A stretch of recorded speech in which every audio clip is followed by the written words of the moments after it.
Hello, and welcome back to another Chris McPherson Show Daily Dose, an impromptu daily dose to talk some NRL with some breaking news coming through from rugby league that's got a few people perplexed, a few people irate, and plenty others in between.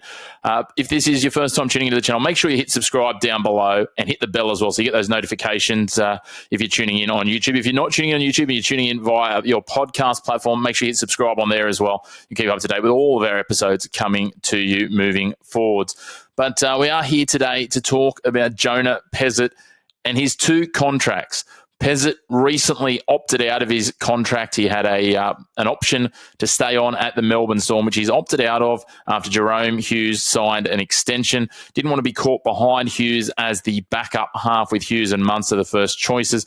Melbourne are replete with options in the spine, and so it makes sense for Pezet that he would then go on and have a look at what was out there on the market and explore his options.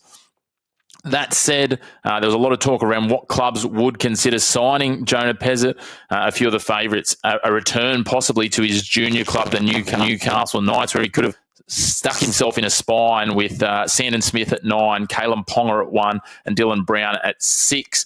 Pezet had a falling out previously with Newcastle and had departed the club to go to Melbourne. That didn't look like to eventuate. The two favourites then became Parramatta, where it was expected he would come in at 6 alongside Mitchell Moses on a deal that would see him replacing Dylan Brown for a period. Or alternatively, the Canberra Raiders, where he'd be battling it out with Ethan Sanders for the 7 jersey, former Parramatta player himself, Sanders, to partner Ethan Strange, who's currently a Kangaroos tourist.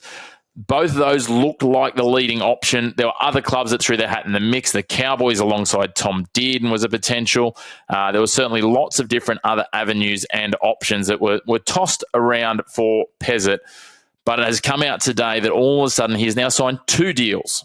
The first of those deals being a 1-year deal for 2026 with the Parramatta Eels. The second being a deal ongoing from 2027 with the Brisbane Broncos.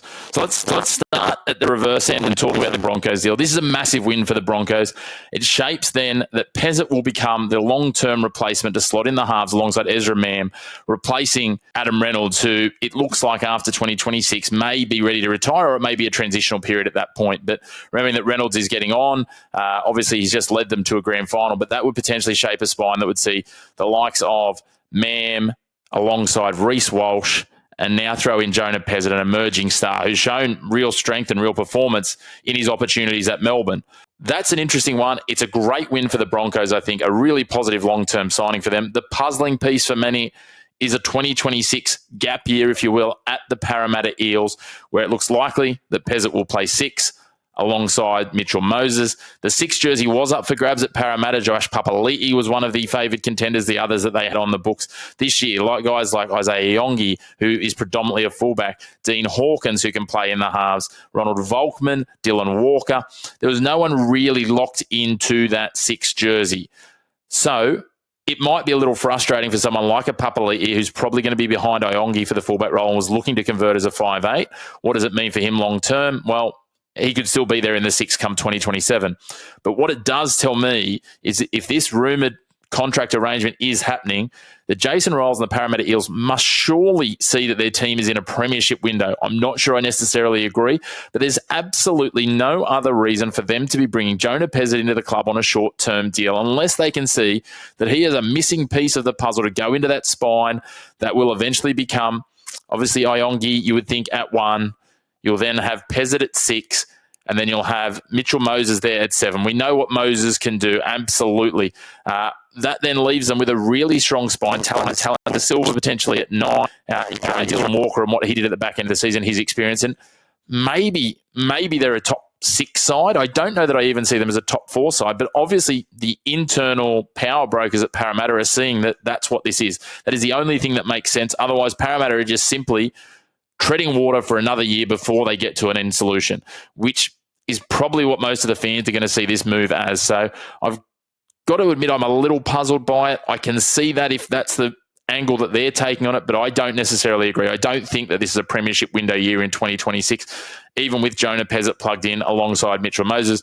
I'm prepared to eat humble pie should they go on and win the premiership, but I think when you stack that up against a side like the Broncos, like the Panthers, like the Raiders, these sides that were at the top of the ladder this year, even the Melbourne Storm, that is not quite the same. I think they're still sitting just behind those sorts of sides, and they'll be knocking on the door, as I said. Would it surprise me if they finished 5th or 6th? No. Would it surprise me if they finished in the top 2 or 3 and made a run to the grand final? Yes, it would, even with Jonah Pezzett. Jonah Pezzett is a great talent. He is a starting half at NRL level, and he deserves to have that opportunity. I just don't see why Parramatta have gone and thrown this money out there for 1 year, a short-term fix, a short-term sugar hit to replace Dylan Brown. It just doesn't seem to make a whole lot of sense to me. But I guess time will tell.